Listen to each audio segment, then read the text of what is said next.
우리가 사는 집, 그곳에는 가중팔신 혹은 가택신이라고 하는 8곳의 영역이 있습니다. 부엌에 해당하는 조항, 대청마루에 해당하는 성주, 안방에 해당하는 삼신, 장독대에 해당하는 칠성, 마당에 해당하는 지신, 그리고 왕신과 업신이 있습니다. 그 중에서도 조왕, 삼신, 성주는 가중팔신 중에서도 가장 으뜸되는 영역이라고 합니다. 먼저 성주신에 대해서 말씀드리겠습니다. 성주는 집안의 주인, 예를 들면 건물주라고 보시면 됩니다. 건물주니까 영역이 굉장히 큰데, 그렇게 놓고 본다면 집 전체가 성주신의 관할이라고 봐도 과언이 아니겠습니다. 그러나 성주님 영역의 중심은 마루대청이라고 하는 분들도 사실 있는데, 엄밀히 따지면 대들보가 성주님의 영역입니다. 그래서 예전에는 이 성주님을 모실 적에 대들보에다가 성주를 앉혔습니다. 창호지로 해가지고 대들보에다가 성주를 앉혔죠. 요즘은 그런 광경을 좀 찾아보기가 어려운데요. 그렇다면 성주님이 하시는 일은 무엇일까요? 집안의 가장인 대주를 도와서 제복을 일으키는 역할이 바로 성주님의 역할입니다. 그래서 사업이나 장사하는 대주님들, 7수 되는 해에 성주 운맞이 많이 하시죠. 대운 들어올 때 대운을 맞이하는 문을 활짝 열어놓지 않으면 그 운이 울타리만 한 바퀴 휙 돌다 그냥 가는데요. 그냥 가면 끝이냐? 그게 아닙니다. 굉장히 무섭다고 하는 성주 바람을 일으켜 놓고 갑니다. 그래서 대주한테 성주 바람이 부는데, 그러니까 예를 들면 갑자기 성실한 가장이 뭐 바람을 핀다든지 도박에 빠진다든지 잘 되던 사업이나 장사가 휘청휘청 한다든지, 어쨌건 성주가 오면 성주맞이 운맞이를 해서 성주를 빨리 앉혀드려야 이런 성주 바람이 불지 않습니다. 그러니까 구타라는 얘기예요. 그래서 옛 문헌에 보면 대주가 성주고 성주가 대주다라는 그런 구절들, 대목에서 그 연관성을 알 수 있습니다. 또 지신은 땅의 주인으로 지주입니다. 아무리 집을 근사하게 지었어도 땅의 기운이 좋지 못하면 그 집은 흉가가 돼요. 어떤 터에다가 집을 지었느냐에 따라서 그 집이 복가가 되기도 하고 흉가가 되기도 합니다. 그래서 우리 선조들은 집을 짓기 전에 반드시 지신제, 목신제를 지냈는데요. 이 목신제, 지신제를 왜 지내느냐? 집 지을 때 나무 베고 땅 파고 물길 막고 그렇게 짓잖아요. 그러니까 탈 없이 해달라고, 동토 안 나게 해달라고 반드시 집 짓기 전에는 목신제와 지신제를 드렸습니다. 지신이 흔들리면 성주가 떠요. 그 땅이 흔들리는데 집이 어떻게 버티겠습니까? 그 이치하고 똑같은 거죠. 또 안방은 삼신의 자리로 생과 사의 영역입니다. 아기가 태어날 때 안방 아랫목에다가 삼신상을 차려놓고 10달 동안 건강하게 보살펴 주심과, 또 무사하게 출산하게 해주신 감사함과, 또 7살이 될 때까지 무탈하게 해달라고 삼신할머니께 빌었습니다.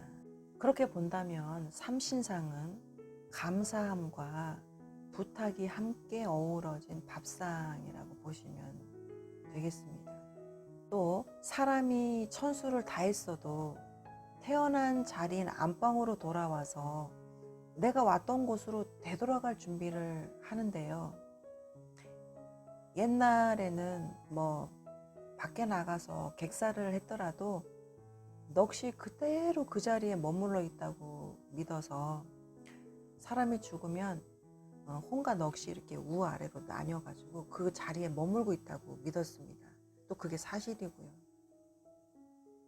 그 혼은 위로 뜨고 넋은 밑으로 가라앉히는데 21일이 지나면은 이 가라앉았던 이 넋이 귀하고 정으로 또 분리가 돼요. 그래서 정은 올라가고 귀는 또 그 자리에 남아서 또 좋지 않은 기운으로다가 영향을 주는데요. 그래서 돌아가신 자리에 가서 넋을 실어서 안방 아랫몫에 종이를 깔아서 이 쌀로 그 신체를 만들어 가지고 우리가 자리거지를 합니다. 그래서 안방은 왔다가 되돌아가는 곳으로 표현을 하기도 하죠. 또 왕신은 가신 중에서 가장 애매한 영역입니다. 그 왕신의 유래는 손씨 집안에서 그 유래가 됐습니다. 손씨 집안의 처녀가 시집도 못 가고 죽었는데 그 한이 얼마나 깊던지 저승을 못 가고 이승을 떠돌면서 집안에 안 좋은 일들이 막 생긴 거예요. 그러니까 이제 위해주기 시작한 것들이 이제 이 왕신의 그 시작입니다. 그 한이 저승에 못 가고 이승을 떠돈다고 믿었던 이 선조들이 집안 편하고자 만들었던 어떤 풍습이라고 보실 수 있겠는데요. 또 그것만 아니더라도 자식을 잃은 어미가 어떤 단지에 곡식을 넣어서 죽은 자식의 신체로 삼아서 장독대에 모시기도 하고 또 치마 저고리를 이렇게 동고리에 넣어가지고 벽장에다가 광등에 모시기도 하고 일종의 어떤 그렇게 모셔서 가신으로 대접을 했습니다. 죽은 자식이 여기저기 떠돌면서 배 골물까봐 자식 잃은 어미의 마음으로 지극정성 빌었던 그런 영역이라고 볼 수 있겠죠.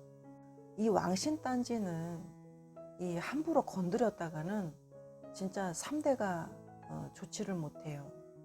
어디다 갖다 버려도 다 따라와요, 이 왕신은. 그리고 어떤 원한이든 반드시 찾아와서 갚습니다. 그래서 함부로 만들지도 않았고 또 함부로 버리지도 않고요. 대신에 잘만 위해주면 험한 일들 그런 것들을 이제 도맡아서 막아주는 역할을 하는 게 바로 왕신이에요. 왕신단지는 원래 그 부루단지를 뜻하는 말인데 부루단지보다 뭐 지가 더 왕노릇한다. 이제 집안에 옛날에 부루단지도 모시고 했으니까 어디 지가 더 왕노릇한다. 너무 까다롭다. 아주 까칠하다. 이러한 어떤 그런 의미로 더 신경 쓰게 한다. 그래서 그 한탄의 의미를 두어서 왕신단지 이렇게 불렀던 것 같습니다. 업단지는 지난 영상에서 그 업단지 편에서도 말씀을 드렸는데요. 부루단지, 부루단군을 모시는 단지라고 말씀을 드렸습니다.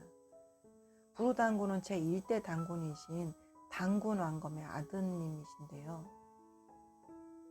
업단지는 이 단군 시대부터 이어져서 내려오던 아주 오래된 우리 민족의 가신 신앙입니다. 간혹 이 업단지를 두고 뭐 조상이 지은 업을 대신 후손이 짊어지고 오는 단지다 뭐 이런 말도 안 되는 얘기들 하시는 분들 계신데 이건 진짜 말도 안 되는 얘기고요. 이 업이라는 거는 풍요의 영역입니다. 이 부루단군 할아버지가 백성들에게 농사를 짓게 하고 학교를 지어서 공부하게 하고 이러한 것들을 시작했던 분이라서 업신으로다가 무신으로 추앙을 했던 그 유래가 이렇게 부루단지로 남아있는 거고 그분을 추앙하기 위해서 기리기 위해서 백성들이 이 단지를 모셨던 거에서 유래됐죠. 또한 조왕신은 화신이면서 부엌의 주인으로 사명신의 영역입니다. 이 명칭도 뭐 조왕각시, 조왕할매, 조왕대신, 정지각시, 뭐 삼덕할망 되게 많은데요. 조왕신은 굴뚝을 타고 부뚜막에 내리시고 그 원력은 아궁이의 불입니다. 화신이니까요. 불씨를 예전부터 우리 이 민족은 굉장히 신성시 여겼고 이사 갈 때도 이 불씨를 꺼트리지 않고 가져가는 풍습들을 여러분들 많이 보셨을 건데요. 저는 많이 봤어요. 우리 집도 예전에 이사하면은 불씨부터 안 꺼트리고 제일 먼저 가져다가 아궁에다가 넣고 다른 짐들을 하나하나 넣고 이랬었거든요. 그래야지 조항이 먼저 안 들어가면은 집안이 안 된다 이래서 그 불씨를 먼저 그렇게 가져갔던 걸 많이 봤습니다. 근데 요즘에는 이제 그 불씨는 안 하고 성냥각을 이사 가기 전에 뭐 싱크대 위에다가 놓고 오고, 또 그렇게 한참 하다가 지금은 또 밥통 먼저 갖다 놓고 그 다음에 이삿짐 옮기고 뭐 이렇게 하더라고요. 그러니까 불씨가 성냥각으로 변하고 지금은 밥통으로 변했어요. 뭐 시대에 따라서 그렇게 변했습니다. 이거 안 하고 이제 이삿짐 먼저 들여놓으면은 조항신이 노했다. 그래서 뭐 먹는 족족이 뭐 탈나고 병나고 하는 일 족족이 안 되고 막 이렇게 조항신 노하면 진짜 무섭죠. 조항신은 1년 동안에 이 가족들의 그 선과 악을 두루두루 다 살펴서 기록을 한 다음에 섣달 금음날 하늘으로 올라가서 옥황상제한테, 즉 한인천제한테 이걸 보고했습니다. 예전에 엄마들은 타영에 있는 자식들 밥 굶지 말라고 매일같이 부뚜막에 밥 떠놓고 빌었고, 또 밤만 되면 장독대에다가 칠성님께 자식 구벼 살펴달라고 그렇게 또 빌고 기도하고. 그래서 조항은 아버지들이 지키는 곳이 아니라 어머니들이 지키는 곳입니다. 어머니가 빌어야 되는 영역인데 요즘은 안 빌어요. 그래서 힘든 자식들이 굉장히 많아요.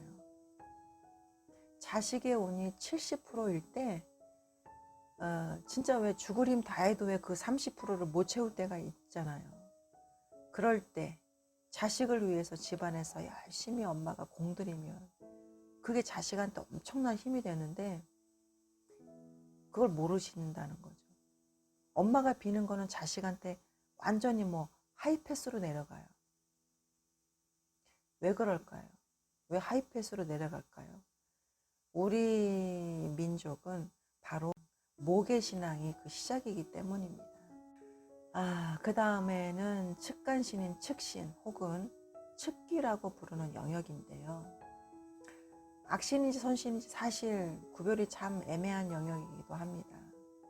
이 측신은 6일, 16일, 26일에는 측간에 머물고 측간에 있어요. 근데 그 외에는 이 다른 데로 다 출타를 한다고 그래요. 그래서 6일, 16일, 26일에는 절대 뭐 측간을 고친다거나 손대거나 이러면 안 된다고 하죠. 측신이 굉장히 무서워요. 측신의 주당도 있고 급살 주당이 측신에서 많이 내립니다. 예전에는 화장실에서 힘주다가 그냥 뭐 비명해서 하는 경우 많고, 제일 많이 들었던 게 귀신 봤다고 많이 하죠. 옛날에 화장실에서. 진짜예요. 화장실 귀신 진짜 있습니다. 이 명칭이 다양한 만큼 측간에는 이 총각 귀신이 들어갈 수도 있고 처녀 귀신이 들어갈 수도 있고 애기 귀신, 할머니, 할아버지 귀신, 뭐 아주 굉장히 좀 되게 좀 여러 가지예요. 이 측신을 위하는 방법도 뭐 다른 어떤 가중팔신에 비해서 이 측신은 뭐 좀 이렇게 잘 위해주지는 않았어요. 언제 위해주느냐?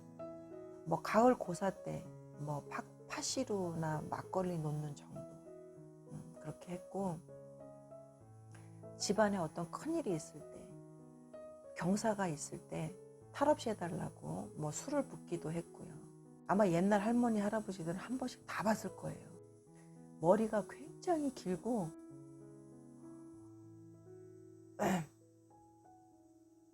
이 머리카락이 어마어마하게 길고 신체가 없는 여자, 대표적인 귀신인데요. 이 먼저 말씀드린 왕신과 이 측신은 뭐 모시는 데도 있고 그렇지 않은 경우도 많이 있어요. 그러니까 측신은 조금 깨름직해서 좀 안 모시는 경우도 있는데, 위하면 집안의 어떤 나쁜 기운들을 많이 가져갔어요. 요즘에는 측신을 위하는 집이 거의 없습니다. 옛날 뭐 진짜 농갓집에 작대기 2개 놓고서 밑에 항아리 묻어놓고 똥간이라고 그러죠. 똥간. 똥간들이 있었던 시절에는 거의 못 썼었죠. 자, 이렇게 집안에는 여러 영역에 가중신이 자리하고 있습니다. 현대사회에서는 집안의 어떤 구조들이 예전과 많이 다르고 의미도 퇴색되어서 가중팔신에 대한 이 개념들이 사라지고 있지만 집안의 기운이 좋아야 가족의 기운도 좋아지겠죠.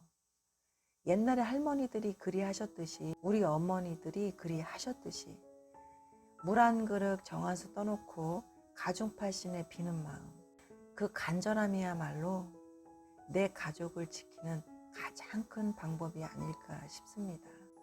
가족의 건강이나 건승을 빌고 싶은데 내가 할 수 있는 거는 없나? 뭐 하시는 분들에게 좋은 정보가 되었기를 바라면서 오늘은 가중팔신에 대해서 설명해 드렸습니다. 다음 편에서는 이 가중팔신에 침범하는 귀신과 그거를 막지 못하는 가중신에 대해서 말씀을 드릴 건데요. 아마도 집안으로 들어오는 이 귀신에 대한 그 큰 이해가 되실 겁니다. 많이 기대해 주시고요. 오늘도 감사합니다.